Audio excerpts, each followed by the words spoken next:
A half square triangle is the basic unit of many quilt patterns and blocks.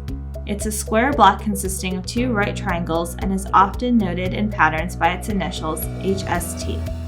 This method for making half square triangles will yield two identical units. We're going to start with two squares cut 7/8 of an inch larger than the size we want our final square to be. So for my sample block, I want the finished squares to be 4 inches, so I have two squares cut to 4 7/8 of an inch. Now I'm going to match my squares right side together and mark a diagonal line corner to corner using my ruler and chalk pencil.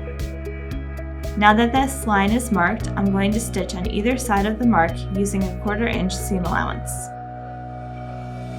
Once both seams are in, I'm going to carefully cut down that center line using my ruler and rotary cutter. I'll press these seams open, and now I have two complete half square triangles. Once you have several half square triangles, you can see how they can be arranged into different patterns and shapes. For my sample block, I'm going to arrange them like this and stitch them together in this 9-patch configuration.